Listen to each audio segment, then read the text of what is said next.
Hi everyone, it's Don and I hope you're having a fantastic day. Well, I'm getting ready. It's still early in the morning here. It is day 8 of our cruise and it's our first sea day. And you would say, hey Don, it's your first sea day. You can get to relax for the first time. Nope.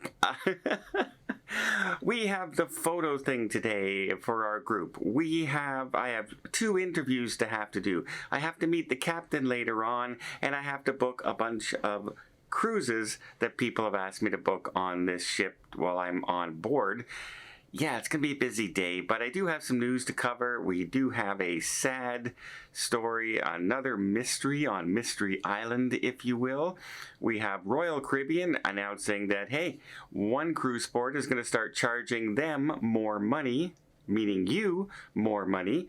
Also, they're raising an age restriction on one of their locations in the cruise ships, as well as the captain of the Viking cruise ship that ran over the tourist boat in Budapest. We finally have a sentencing on that.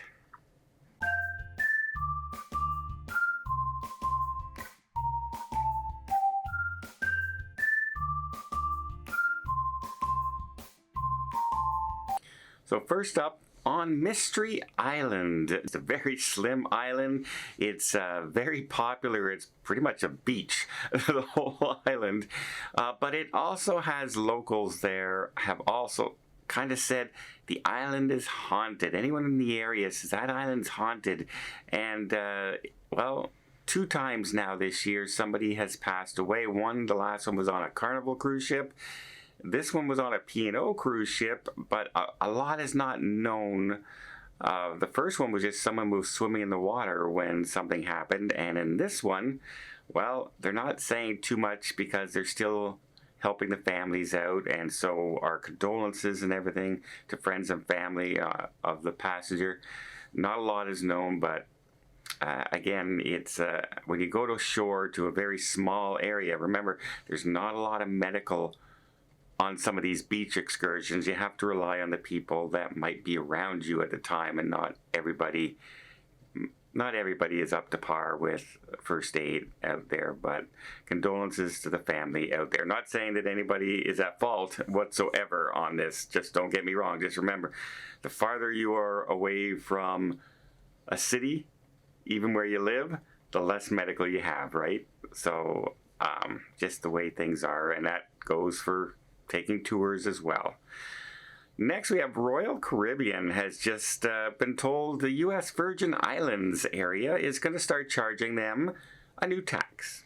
A $5 tourist tax for everybody coming on their ships starting in January of 2024. Well, why only Royal Caribbean? You say, well, first off, that's so far.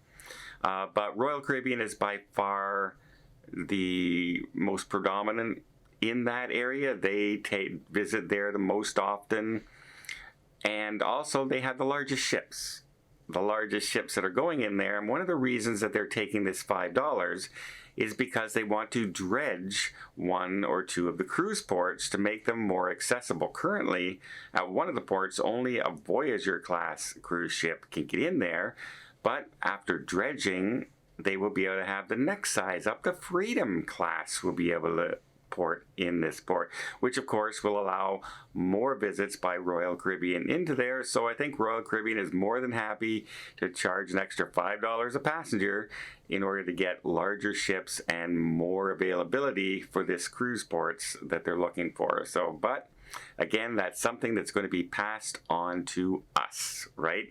That $5 tax will be definitely passed on to us. Next, we have also another Royal Caribbean story, and that is the Solarium, the adult-only area on their cruise ships. Well, currently, if you're 16 years or older, you can, go in that to that area. Well, they are saying to make it more of an adult only and keeping with other areas of the ship that they designated as adult only, they are now raising that limit to 18 years of age, which technically 18 is what is more normally considered becoming an adult, right? Not 16, rite of passage, 18 years old. But yeah, that's the new policy. So if you are booked on a Royal Caribbean ship coming up soon and you're 17 or 16, I'm afraid you're going to have to wait just a little bit longer. Next, let's talk about a captain. I have some interesting takes on this that ran over a tourist boat.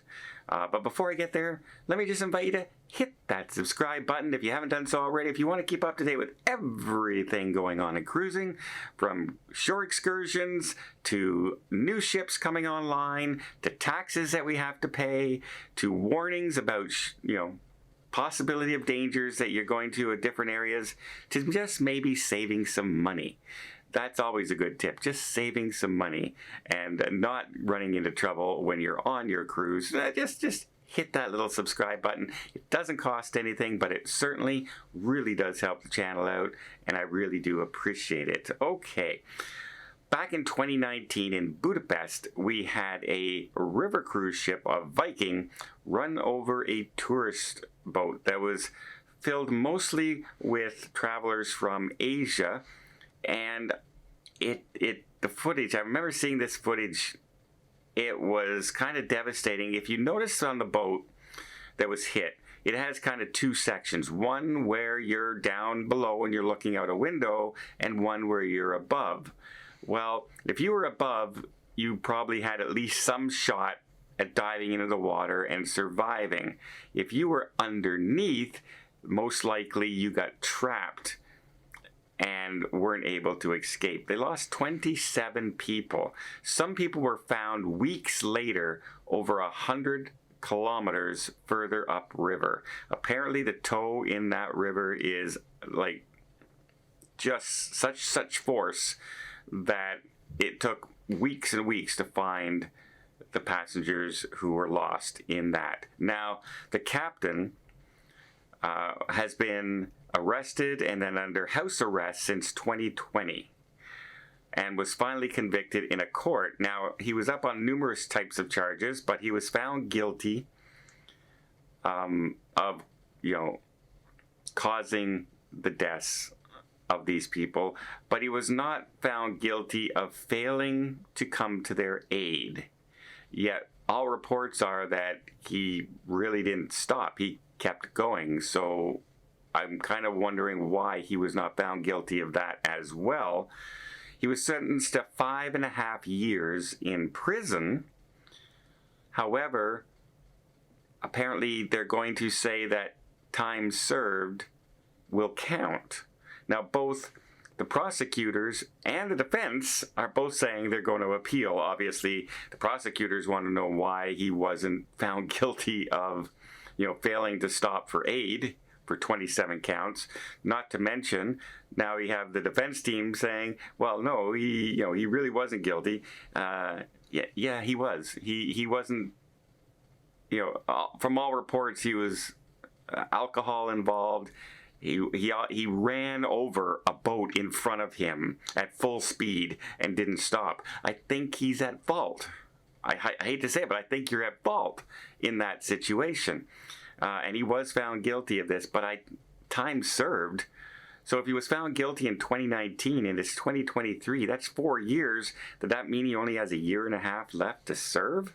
And most of that was in his own house under house arrest? Is that like, I work from home. I barely go out of my house unless I'm going on a cruise. Does that consider house arrest these days? I don't know if this is severe enough. And obviously the prosecution doesn't quite think this was severe enough. Otherwise, they would have let the other charges go in lieu of this decision. But let me know in the comments down below what you guys think.